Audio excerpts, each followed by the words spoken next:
말씀입니다. 출애굽기 20장 12절부터 21절까지의 말씀입니다.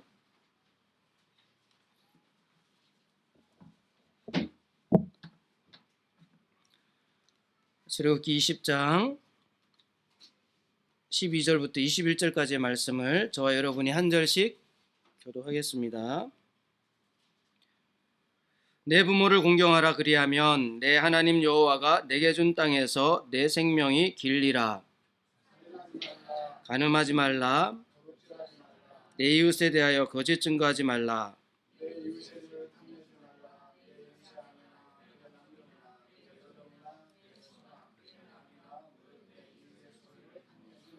뭇 백성이 우레와 번개와 나팔 소리와 산의 연기를 본지라. 그들이 볼 때에 떨며 멀리 서서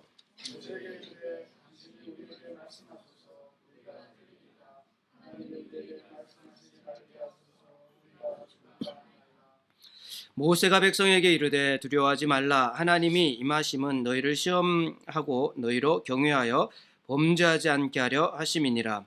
백성은 멀리 서 있고 모세는 하나님이 계신 흑암으로 가까이 가니라. 아멘. 오늘 본문 말씀으로 출애굽기 강의 23번째 시간입니다. 왕이 다스리다 두 번째 주제로 말씀을 함께 나누도록 하겠습니다. 자, 우리가 흔히 알고 있는 십계명, 그 원어의 뜻은 10가지 말씀들이라는 뜻이라고 지난주에 말씀드렸죠. 10가지 말씀들. 하나님께서 특별히 이 10가지 말씀들은 두 돌판에 직접 손가락으로 쓰셨다, 이렇게 표현을 쓰십니다. 그렇게 표현되어져 있죠. 직접 두 돌판에 써서 모세를 통해서 이스라엘 백성들에게 준 것은 고대 조약법에 근거하면 왕이 새로운 백성들에게 주는 메시지라고 지난주에 말씀드렸습니다. 그러니까 이 10가지 말씀들은 이제 내가 왕이다, 이제 내가 너희들을 다스릴 것이다, 이 법칙에 따라서, 이 내용에 따라서 내가 너희들을 다스릴 것이다, 그리고 너희들은 이 내용에 따라서 거룩한 내 백성이 될 것이다, 내 소유가 될 것이다 라는 것을 선포하시는 내용입니다. 하나님의 소유가 된다라는 것은 세굴라라는 왕국의 가장 값진 보물이라는 뜻이라고 말씀을 드렸죠. 하나님께서는 이스라엘을 그런 값진 보물 같은 민족으로 세우기를 원하시죠. 오늘날도 마찬가지입니다. 오늘날도 저와 여러분은 하나님께서 세굴라라고 하시죠. 이 세상에 어떤 것보다 존귀한 존재라고 하십니다. 우리는 내가 보는 나의 모습, 또 세상 사람들이 보는 나의 모습보다 더 중요한 것이 있습니다. 하나님께서 나를 어떻게 보시냐라는 거죠. 하나님께서 나를 어떻게 보시냐, 이것이 정답이에요. 하나님께서는 나를 세굴라로 보시죠. 왕국의 어떤 보물보다 값진 존재로 보십니다. 나를 그렇게 보신다는 거예요. 이 사실이 정말 이 마음에 와 닿아야 돼요. 와 닿아야 됩니다. 근데 이 느껴지는 정도가 참 달라요. 하나님께서 이스라엘 백성들과 이 새로운 언약을 맺기 위해서 시내산, 시내 광야로 이끄시고 시내산에서 하나님께서 나타나시잖아요. 지금 이 20장에 하나님께서 이스라엘 백성들에게 나타나시는 이 나타나심은 이전과는 다릅니다. 우리는 그냥 성경을 읽으면 하나님께서 이렇게 나타나셨구나 그냥 생각하는데 아니요, 전혀 다릅니다. 지금까지 이스라엘 백성들은 조상들로부터 들어왔어요. 구전되어 왔던 하나님에 대해서 들어서 알고 있습니다. 우리 조상의 하나님, 아브라함의 하나님, 이삭의 하나님, 야곱의 하나님 알고 있단 말이죠. 그런데 이제 하나님께서 막 애굽 땅 가운데 재앙도 내리시고요, 막 이적들을 베푸시는 그걸 보면서 그 하나님이, 들어왔던 하나님이 이 하나님이시구나, 이적들을 보면서, 기적들을 보면서 하나님을 봐요. 그런데 그것과도 다르게 지금 시내산에 나타나신 거예요. 그것보다도 훨씬 더 분명하게 이스라엘 백성 앞에 나타나신 겁니다. 저희 어머님이 올해 이제 8순이 되시죠. 존재하시죠. 존재하신단 말이죠. 살아계시죠. 근데 저는 제 생각 속에는 어머니가 존재하신다라는 것을 이제 알고 있어요. 알고 있습니다. 근데 전화로 통화를 하면 이제 목소리를 듣게 되죠. 어머니 건강하십니까? 그래 건강해. 밝게 이제 대답을 하시죠. 근데 그 이제 전화기상으로 들려오는 어머니의 그 목소리, 뭐 때로는 여러 떨림이나 여러 목소리를 듣게, 아, 어머니가 지금 그래, 뭐 밝게 이렇게 답을 하시니까 건강하신가 보다. 막연히 생각할 때, 그리고 전화로 통화를 하면서 어머니를 생각할 때 다르죠. 분명히 다릅니다. 그런데 이제 한국에 가서 어머니를 만난단 말이죠. 보게 되면 또 달라요. 아, 어머니 그때 밝게 건강해 라고 하셨지만 이미 팔순이 되셔서 연로하신 그 모습을 보게 되죠. 같이 어머니는 분명히 존재하는데 다릅니다. 근데 그 어머니를 이렇게 안게 되면요, 그때 느껴지는, 그 건강하셨을 때 그 모습이 아니라 이제 노쇠하고 약해져 있는 그 모습을 느끼게 되죠. 분명히 존재하시는 어머니이지만 생각할 때와 전화상 들을 때와 직접 눈으로 볼 때와 품으로 안았을 때 느껴지는 어머니는 다르죠.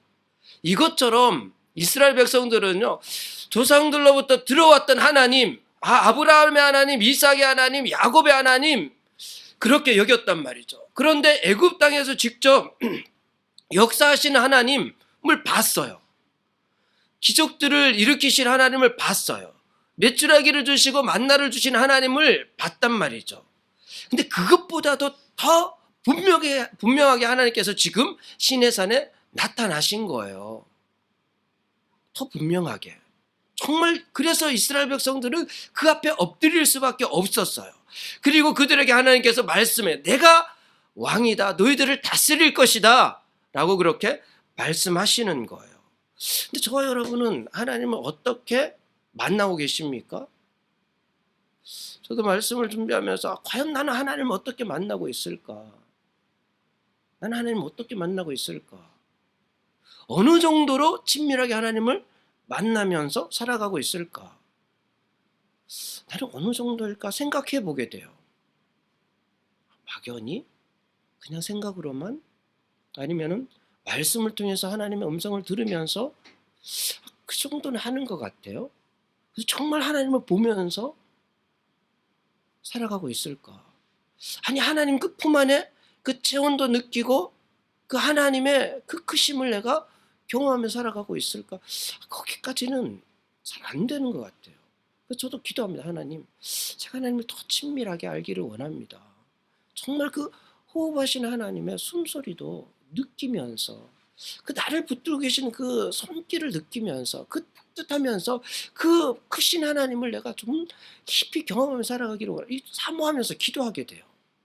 근데 우리 성도분들은 어떻습니까? 우리 성도분들에게 하나님은 어떤 존재인가요? 사모하시기 바랍니다. 그냥 머리로만 아는 하나님이 되어서는 안 돼요. 그 목소리를 듣는 정도? 아니요, 좀 더 깊이 알 수 있어야 합니다. 그 모세는요, 그 하나님을 더 깊이 경험하게 되죠. 저와 여러분이 이 땅을 살아가지만 하나님을 더 깊이 체험하며 살아가는 것이 가장 큰 복이라는 사실을 알고요, 사모하시기를 바라요. 하나님께서 이제 내가 왕이다, 내가 너희들을 다스린다라고 말씀하시는데, 참 이스라엘 백성들은 좀처럼 하나님을 제대로 깨닫지 못해요. 알지 못해요. 자꾸만 하나님을 어떻게 여기냐면 애굽 땅에 있던 여러 민족들이 섬기는 어떤 신 중에 한 신처럼 여기면서, 그리고 애굽 땅에서 살아왔던 그 삶의 습관들을 버리지 못해서 여전히 노예의식을 가지고 그렇게 살아가요. 그래서 지금 시내산 위에 하나님께서 그렇게 나타나셨는데, 나타나는 순간 그들은 엎드릴 수밖에 없었는데, 좀 시간이 지나니까 모세가 더디 내려오니까 출애굽기 32장에 가면 이들이 뭘 하냐면요, 또 금붙지를 가져다가 금송아지를 만들어서 이 신이 우리를 애굽에서 이끌어낸 신이다라고 거기에 경배를 하잖아요. 참 하나님을 제대로 깨닫지 못해요. 그러니까 하나님께서 말씀하시죠. 출애굽기 16장 28절에 여호와께서 모세에게 이르시되 어느 때까지 너희가 내 계명과 내 율법을 지키지 아니하려느냐? 어느 때까지? 언제쯤 너희들은 나를 제대로 알고 제대로 깨닫고 제대로 믿겠냐? 어느 때까지 그럽니까? 구약의 이스라엘은요, 망할 때까지 제대로 깨닫지 못하잖아요. 그래서 예수님이 이 땅에 오신 거거든요. 저와 여러분은 이 구약의 이스라엘의 모습을 닮을 것이 아니라요, 정말 하나님을 일상 속에서 만나셔야 돼요.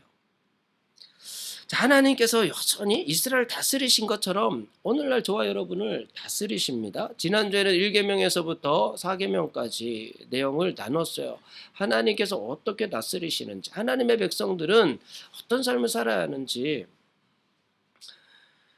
그리고 헛된 우상을 만들어서는 안 되고요. 그리고 하나님의 이름을 망령되이 일컬어서도 안 되고요. 안식일을 거룩하게 지켜야 하죠. 오늘은 안식일을 지키기 위해서 저희가 모여서 예배를 드려요. 안식일이 갖는 의미는 쉼이 아니라고 말씀드렸죠.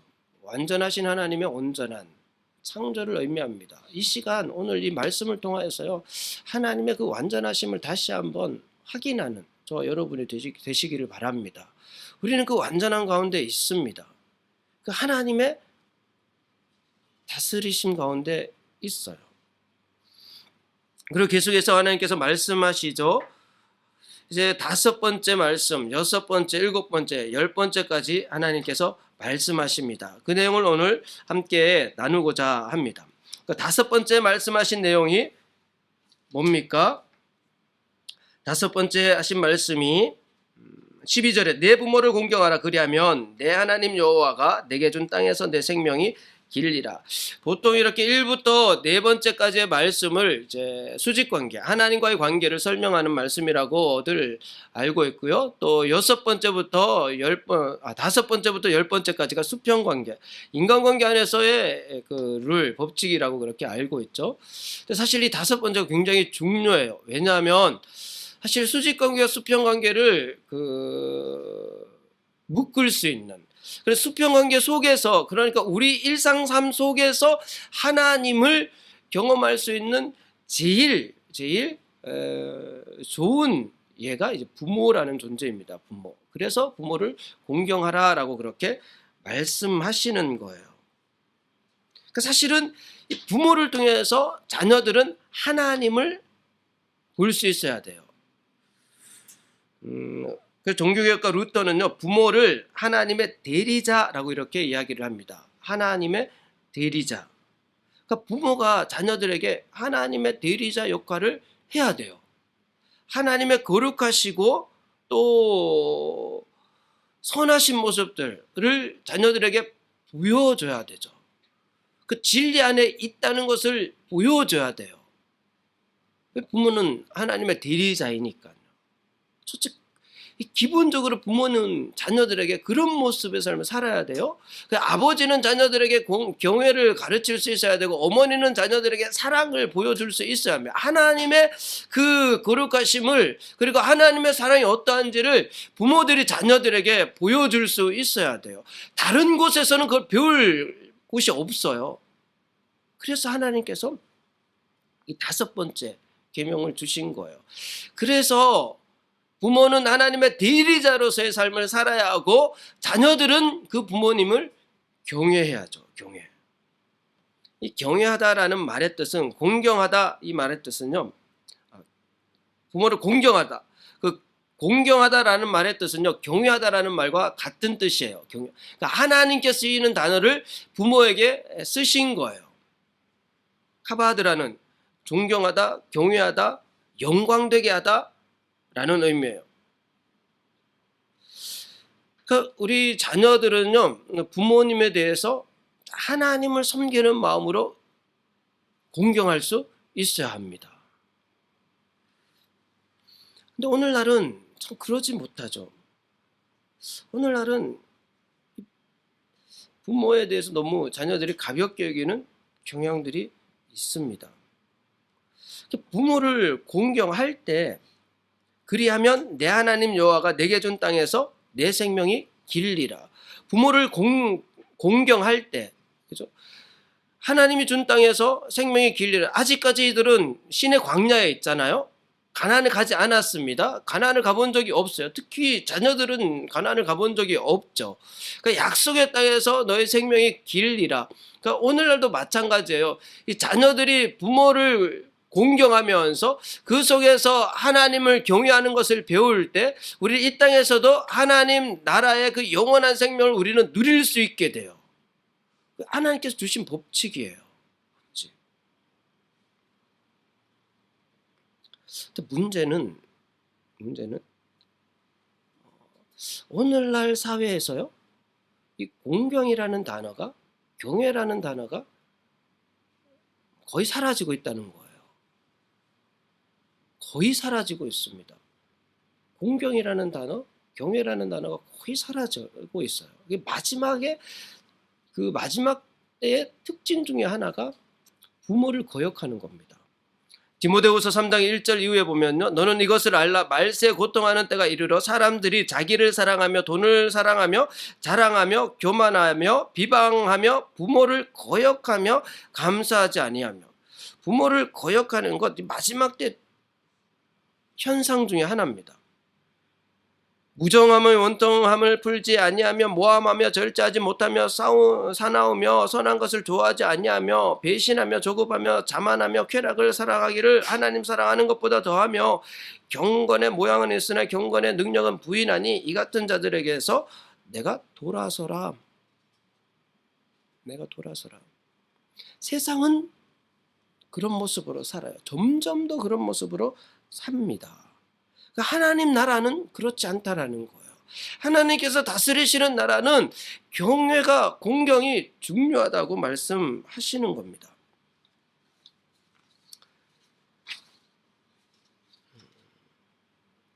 오늘날 가정을 보면요, 자녀들이 부모를 공경하는 그런 가정은 참 찾아보기 힘들죠. 오히려 이 자녀들이 왕이 되어져가는, 모든 가족의 일들이요, 자녀 중심으로. 점점 더 이제 자녀들은 자기 중심적이 되죠. 자기 중심적인 가치관에 오늘날 현대 기술 문화가, 기술 문명이 더해지잖아요. 그럼 점점 더 사람은 비인격화되어져 갑니다. 비인격화되어져 가요. 그러니까 유물론에서부터 시작한, 중세 유물론에서부터 시작된 그 문화의 흐름이 오늘까지 이르러 있는데, 그 종말은요, 점점 사람은 비인격화되어져 가요. 기계화되어져 갑니다. 근데 그 원인이 이 가정이 무너지면서 그렇게 되는 거예요. 근데 우리는 그걸 따라갈 것이 아니라 하나님의 백성들을, 하나님 다스리시는 나라는요, 가정에서 먼저 이 공경을 가르쳐야 돼요. 미국의 전 대통령이었던 조지 부시 대통령이요, 미국 사회를 걱정하면서 그런 말을 해요. 인터뷰에서 한번, 미국이 앞으로 큰 위기에 처할 것 같습니다. 왜냐하면 점점 젊은 세대들이 예절을 잃어갑니다. 이런 이야기를 해요. 예절을 잃어갑니다. 성경에서는요, 이 부모라는 단어가 웃어른이라는 의미로도 쓰여요. 웃어른. 그 나이 드신 분들에 대해서요, 공경할 수 있어야 됩니다. 부모뿐만 아니라 그들이 살아온 그 세월을 결코 가볍게 여기면 안 돼요. 특히 여기 젊은 우리 청년들은요, 부모 세대를 가볍게 여기면 안 돼요. 왜냐하면 그 삶 속에는 하나님이 함께 하시는 발자취들이 있어요. 어떤 삶을 살았던지 간에 그 속에는 하나님이 함께 하신 그 발자취들이 있습니다. 그 부모님의 삶을요, 무시해서는 안 된다는 거예요. 공경 참 중요한 가르침입니다. 가정에서요, 부모를 공경하는 마음을 다시 회복해야 돼요. 그리고 또 하나 하나님께서 말씀하신 것이 살인하지 말라라는 가르침이죠. 살인하지 말라. 이 생명에 대한 존엄성을 품고 있는 말씀이죠. 그러니까 모든 그 생명을 위협하는 행위에 대해서 금지하는 그런 말씀이에요. 생명을 위협하는 모든 행위들을 금지해요. 심지어는 예수님께서요, 그 살인을 유발할 만한, 그 동기가 될 만한 그런 마음까지도 금지하셨죠. 마태복음 5장 22절에 나는 너희에게 이르니 형제에게 노하는 자마다 심판을 받게 되고 형제를 대하여 라가라 하는, 욕하는 자는 공회에 잡혀가게 되고 미련한 놈이라 하는 자는 지옥불에 들어가게 되리라. 왜 이렇게 말씀하셨냐 하면 그 진노, 형제에 대한 그 진노, 이웃에 대한 그 진노하는 마음, 또 욕하는 마음, 비방하는 마음, 그리고 또 비난하는 그 마음이 그대로 두면 살인까지 갈 수 있으니까요. 그것을 예수님께서 금지하신 거예요. 그러니까 실수로라도 그래서는 안 돼요. 어떤 경우라도 살인은 정당화될 수 없습니다. 어쩔 수 없어서. 아니요, 성경은요 그것까지도 금해요. 왜냐하면 생명의 주관자는 오직 하나님이시거든요. 오직 하나님이십니다. 구약에 하나님께서 그 우연히 실수한 사람들을 도피성을 만드셔서 피난해서 살 수 있도록 하셨지 않습니까? 그 내용을 보면 그 실수로 부지 중에 살인을 저지른 것은 하나님께서 용납해 주신 것 아닙니까? 아니에요. 도피성을 만든 이유는요, 무분별한 보복을 금지시키기 위해서이고요. 그 내용을 잘 보면 대제사장이 죽으면 다시 자기 고향으로 돌아가야 돼요. 그럼 결코 부지 중에 실수로 살인을 저질렀다? 그것을 성경이 인정하나? 그런 법 없습니다. 그러니까 모든 생명의 주관자는 오직 하나님이시기 때문에 우리는 그 생명을 존중해야 되는데 그 생명을 해할 수 있는 우리 안에 있는 마음까지도 우리는 잘 다스려야 돼요. 그러니까 분노하는 마음들, 그리고 비방하는 마음들, 그런 마음들까지도 우리는 잘 다스리지 않으면 안 돼요.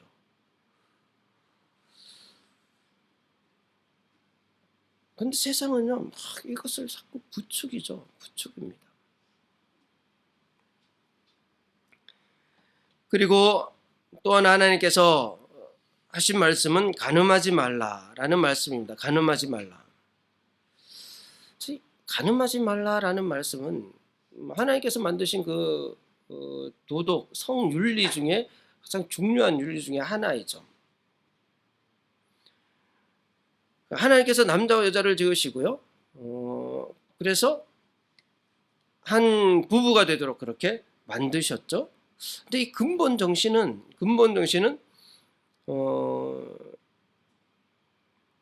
의무에 있습니다. 의무. 남편이 아내에게 해야 될 의무가 있고요. 아내가 남편에게 해야 될 의무가 있고요. 이 의무가 사회 전반적으로 확산되면서 내가 사회에 해야 될 의무들이 있는데 그 의무를 성실하게 이행하라는 겁니다. 하나님께서 나에게 맡기신 책임과 의무가 있는데 그것을 성실하게 다 이행하라는 하나님의 뜻이에요. 하나님께서 모든 것을 만드시고 다스리는 의무를 아담에게 주시죠. 아담에게 주셔요. 그래서 모든 창조된 생물들을 아담에게 잘 다스리라고 하셨고요. 그 시작이 사실은 하와로부터 시작해서 잘 다스릴 수 있는 의무가 주어져 있어요. 그런데 이 의무를 아담이 성실하게 이행하지 못한 것으로 인해서 죄가 들어오게 되죠. 그리고 질서가 무너지게 돼요. 과연 우리는 내가 속해 있는 공동체 안에서 나에게 주어진 의무들을 충성스럽게 성실하게 잘 감당하고 있나? 가정에서부터 시작했어요. 남편으로서 의무를 아내로서의 의무를 잘 이행하고 있나? 부모로서의 의무를 잘 이행하고 있나? 직장에서는 그 의무를 잘 이행하고 있나? 교회 안에서 공동체 안에서 우리의 의무를 잘 이행하고 있나? 목회자는 목회자로서의 의무를 잘 이행하고 있나? 성도들은 성도들로서의 의무가 있습니다. 성도들도요, 이 교회 공동체가 말씀에서 벗어나지 않도록 지켜낼 의무가 있는 거예요. 그 의무를 다 하지 못하면 목회자가 잘못된 방향으로 가게 되고 공동체가 잘못된 방향으로 가게 되는 거예요. 그러니까 이 간음하지 말라라는 말씀이 성윤리만을 의미하는 것이 아니라 그 근본은 의무에 있습니다. 의무. 잘 이행하라는 거예요.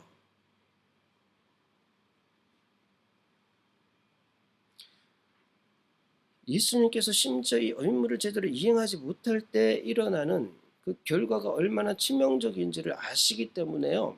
마태복음 5장 29절에 만일 내 오른눈이 너로 실족하게 하거든 빼어버리라. 또한 만일 내 오른손이 너로 실족하게 하거든 찍어. 이렇게까지 심하게 말씀하세요. 심하게. 근데 오늘날 많은 성도들이 의무에 대해서 너무 가볍게 여겨요. 쉽게 여깁니다. 그거는 내 책임이 아니야. 내 의무가 아니야. 그럼 내가 꼭 그렇게까지 안 해도 돼. 남편이 아내에 대해서 내가 거기까지 안 해도 돼. 아내는 남편에게 그렇게 여기고 부모도 자녀 그렇게까지 안 해도 돼. 나는 그렇게까지 할 책임은 없어. 그 의무는 내가 져야 될 의무가 아니야. 라고 가볍게 여기면서요. 사회 모든 질서들이 무너진다는 거예요. 예수님께서는 예수님이 신랑이시고 교회는 신부라고 하시죠. 예수님의 의무, 우리를 구원하시기 위한 그 의무를 예수님 마지막까지 다 이행하시죠. 그 십자가입니다. 그 교회로서의 의무는요, 신부로서의 의무를 우리는 잘 이행하고 있나 하면요, 우리 너무 무책임하죠. 무책임이요. 어찌 보면 오늘날은요, 이 의무를 상실하고 있는 시대, 무책임한 시대인 것 같아요. 무책임한 시대. 하나님께서 이 땅을 다스리실 때 우리에게 주어진 의무가 있고 그 의무를 성실하게 잘 이행하라고 말씀하시고요. 그 근본이 이제 부부에서부터 시작되니까 간음하지 말라라고 그렇게 말씀하시는 겁니다. 근데 오늘날은 뭐 영상이나 미디어, 드라마, 영화, 대중, 가요나 뭐 이런 것들을 보면 너무 폭력적이면서도 이 의무들을 무시한 채요. 그래서 막 젊은이들의 그걸 오히려 부추기죠.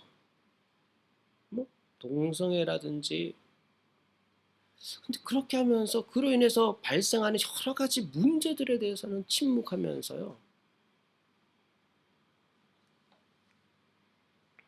하나님께서 왜 이 말씀을 하셨는지 그 뜻을 저희들이 잘 알고 가정에서부터 나에게 주어진 의무가 무엇일까?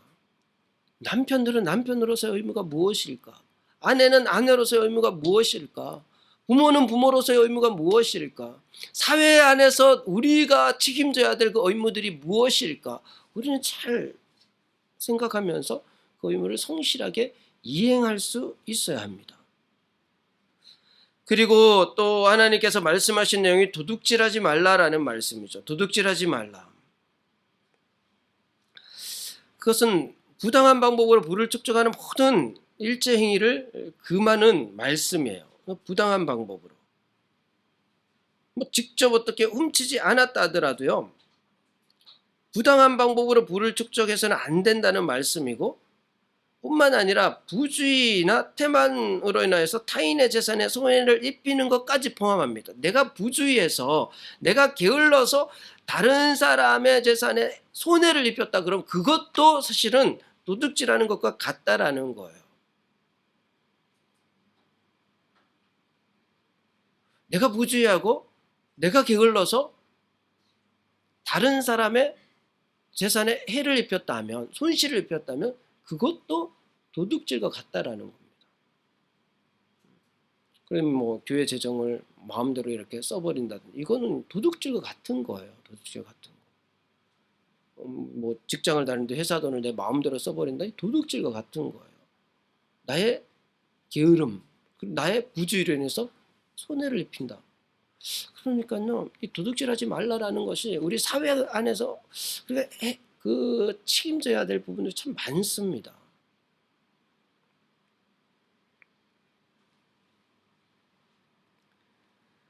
그리고 9번째 하나님께서 하신 말씀이 내 이웃에 대하여 거짓 증거하지 말라. 이 거짓이라는 샤케르라는 단어가요, 근거 없이 하는 말이나 행위를 뜻합니다. 근거 없이 하는 말이나 행위. 이것은요 반드시 상대방에게 해를 입히게끔 만들어요. 그러니까 아더 핑크 목사님은 이 죄의 가장 극악한 형태는 이웃을 비방하는 것으로서 이는 거짓말을 꾸미는 것과 악한 의도를 가지고 그 소문을 퍼지게 하는 것, 그러니까 거짓말을 꾸미는 것, 그리고 악한 의도를 가지고 소문을 퍼뜨리는 것, 어느 사람이 다른 사람에 대하여 행한 어떤 손해 형태도 이보다 더 비열한 것, 이것보다 더 비열한 행위는 없다라고 그렇게 표현을 합니다. 그러나 악한 소문을 검증하기 위하여 어떤 점에서 주의 깊은 조사도 하지 않은 채 이야기를 퍼뜨리는 것도 동일하게 비난을 받을. 그러니까 어떤 소문에 대해서 근거 없는, 검증되지 않는 이야기를 자꾸만 퍼뜨리는 것, 이것이 이제 거짓 증거예요. 거짓 증거. 그리고 동시에 다른 사람에 대한 부당한 비판이나 비난에 대해서 잠잠하는 것도 거짓 증거입니다. 분명히 잘못된 근거를 가지고 잘못된 이야기를 하는 것을 내가 알고 있는데 그걸 바로잡지 않는다? 이것도 거짓 증거라는 거예요. 그 침묵도 자칫 잘못하면 거짓 증거가 될 수 있습니다. 알면서 침묵하는 것도 거짓 증거가 될 수 있어요. 뿐만 아니라 어떤 사람의 비위를 맞추기 위해서 과장되게 칭찬하는 것도 거짓 증거에 포함됩니다. 종종 이제 성도분들이 예배 끝나면 목사님 은혜 받았습니다 하면요, 확인해 봐야 돼요. 아니, 설교 중에 어떤 본문에서 어떤 구절에서 은혜 받으셨나요? 분명 명확한 근거를 대세요. 확인해 봐야 돼요. 그냥 그런 근거도 없이 그냥 은혜 받았으면 이거는 그냥 뭐예요? 근거 없는 칭찬, 과장된 칭찬. 이것도 다 거짓 증거예요. 사실은요, 우리가 너무 쉽게 일반적으로 우리는 거짓 증거를 하면서 살아가요. 이것이요, 사탄이 성도들을 기만하는 가장 좋은 술책 중에 하나가 이거예요. 거짓 증거. 그 요한복음 8장 33절, 너희는 너희 아비 마귀에게서 났으니 너희 아비의 욕심대로 너희도 행하고자 하느니라. 그는 처음부터 살인한 자요, 진리가 그 속에 없으므로 진리에 서지 못하고 거짓을 말할 때마다 제 것으로 말하나니 이는 그가 거짓말쟁이요 거짓의 아비가 되었습니다. 거짓말쟁이요 거짓의 아비가 되었습니다. 교회 안에서 너무 이런 일들이 많아요, 사실은. 목회자를 너무 과장되게 막 설명을 하는 거죠. 그래서 성도분들도 이거 조심하셔야 돼요. 우리 목사님 이런 부분이 좋습니다. 근거를 대셔야 돼요. 근거를. 왜 좋습니까? 무턱대고 좋습니까? 아니요. 그거 거짓 증거예요. 거짓 증거입니다. 그래서 그런 이야기를 하실 때 조심하셔야 돼요. 조심하셔야 돼요. 사실 성도들에게 가장 강력한 적 중에 하나가 이 거짓입니다. 거짓. 대부분의 성도들이 너무 쉽게 무의식 중에 행하는 것들이 거짓이에요. 거짓 증거예요. 다윗은 이를 깨닫고 시편 141편 3절에요. 여호와여 내 입에 파수꾼을 세우시고 내 입술에 문을 지키소서라고 그렇게 고백을 하죠.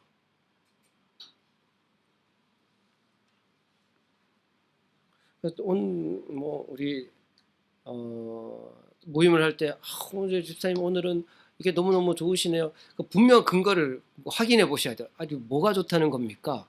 꼭 확인을 해보세요. 뭐가 좋다는 겁니까? 무뚝대고 칭찬? 아니요. 근거를 가지고 하셔야 돼요. 근거를. 근데 너무 흔해요. 한국 사회는요. 이게 얼마나 흔하게 일어나는지 몰라요. 마지막으로 10번째 하나님께서 말씀하시죠. 내 이웃의 집을 탐내지 말라 말씀하십니다. 탐심은 하나님보다 다른 무엇을 더 사랑한다는 증거이자 타인을 철저히 배제하고 오직 자신의 안일과 욕심만을 채우려는 극단적인 이기주의의 발로, 이게 탐심입니다. 다시 한번 말씀드리면요, 하나님보다 다른 무엇을 더 사랑한다는 증거이자 타인을 철저히 배제하고 오직 자신의 안일과 욕심만을 채우려는 극단적인 이기주의의 발로, 이것이 탐심이에요. 구체적인 행위는 아니죠. 탐심은 행동은 아닙니다. 근데 마음의 뿌리, 우리 마음의 뿌리가요, 이 탐심으로 가득해요. 결국 이 탐심이 우상숭배예요. 우상숭배. 야고보서 1장 14절에 오직 각 사람이 시험을 받는 것은 자기 욕심에 끌려 미혹되매니 욕심이 잉태한 즉 죄를 낳고 죄가 장성한 즉 사망을 낳느니라. 그러니까 욕심 때문에 시험을 받아요. 욕심 때문에 자꾸만 넘어져요. 골로새서 3장 5절에 그러므로 땅에 있는 지체를 죽이라 곧 음란과 부정과 사욕과 악한 정욕과 탐심이니 탐심은 우상 숭배니라. 하나님께서 이 탐심, 다른 것은 모두 다 행위로 드러나는 거지만요, 탐심은 즉시 행위로 드러나는 것이 아님에도 불구하고 이 말씀을 마지막에 하신 것은 그 모든 것들을 여기에서부터 점검해 보라는 거예요. 여기에서부터. 그리고 우리가 얼마나 우리 마음이요 부패해 있는지, 우리 안에 있는 그 탐심이 있다는 사실을 깨닫도록 만들. 결국은 우리 스스로는 이 탐심을 온전히 해결할 수 없어요. 없습니다. 그래서 예수님께서 이 땅에 오신 거거든요. 그래서 예수님께서 나를 대신해서 죽으신 거거든요. 누가복음 12장 15절에 그들에게 이르시되 삼가 모든 탐심을 물리치라. 사람의 생명이 그 소유에 넉넉한 데 있지 아니하니라 하시고, 21절 자기를 위하여 재물을 쌓아두고 하나님께 대하여 부여하지 못한 자가 이와 같이 부자가 결국은 아무리 재물을 많이 쌓아놔도 하나님께서 생명 거둬가시면 아무런 의미가 없잖아요. 우리가 탐심으로 뭔가를 이루려고 해서 이뤄요. 막 잘 이뤄놨어요. 하나님 데려가시면 아무 소용이 없어요.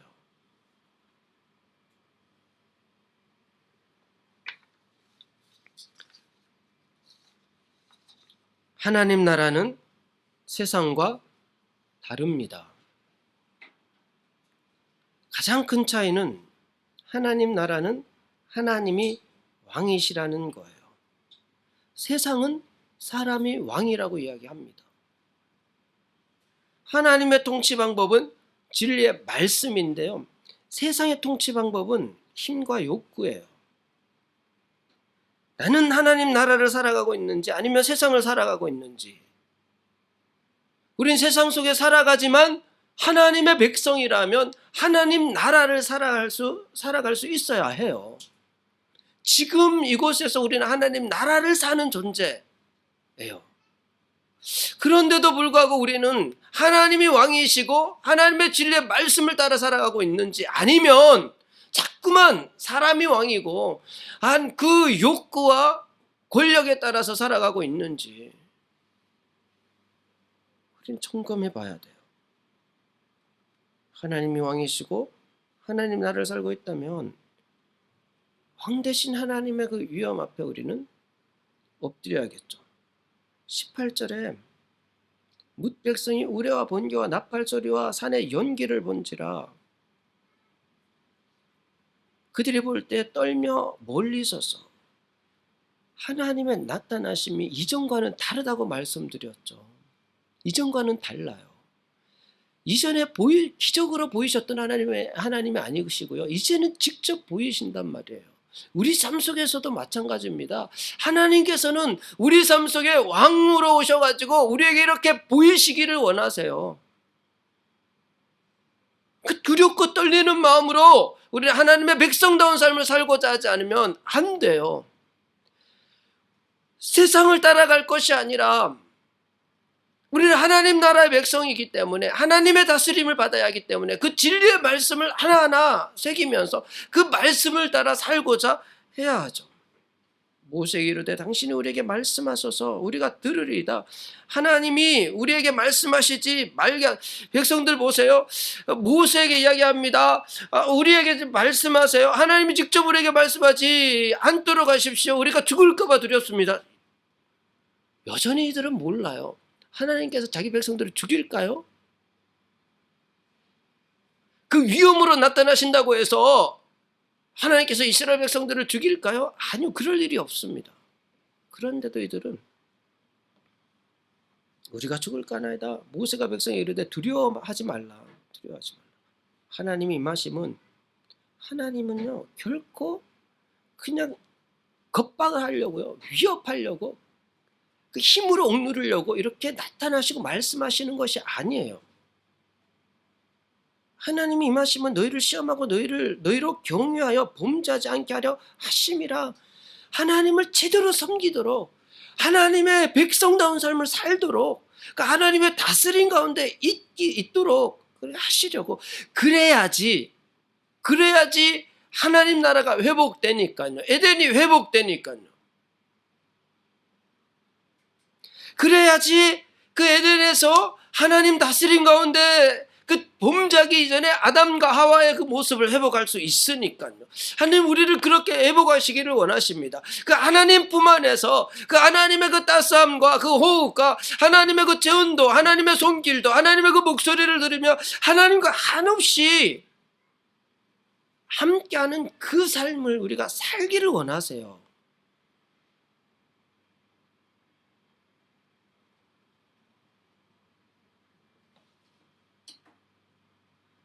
우리 하나님의 마음을 헤아리지 못하여서요.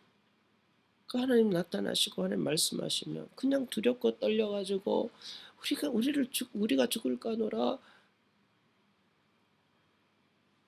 도망치기 바쁘고, 말씀을 하시지만 하나님 우리가 그 말씀을 다 지키기는 너무나도 힘듭니다. 외면한 채 그렇게 살아가는 오늘날 교회와 성도들의 모습은 하나님의 말씀으로부터 너무 멀리 떨어져 있죠.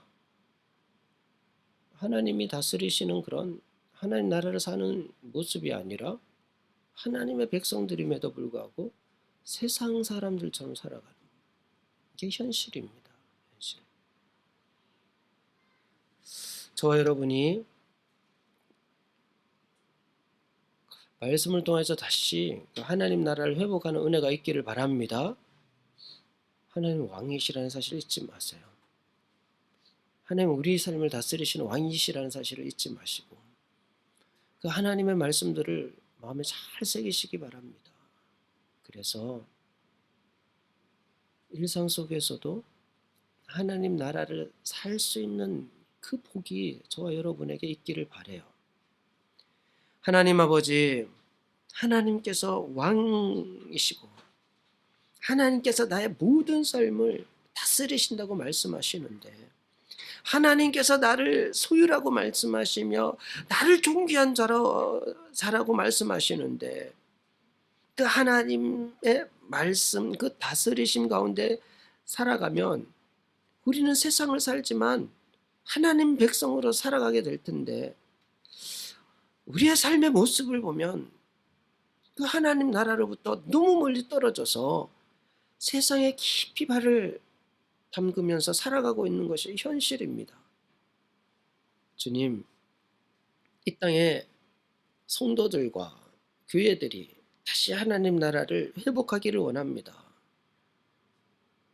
동정아합회기독교회가 하나님 나라의 좋은 본이 되기를 원합니다.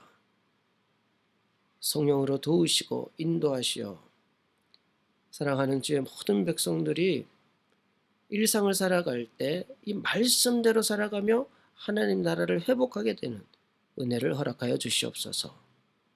주님 도우실 줄 믿습니다. 감사드리며 예수님의 이름으로 기도드립니다. 아멘.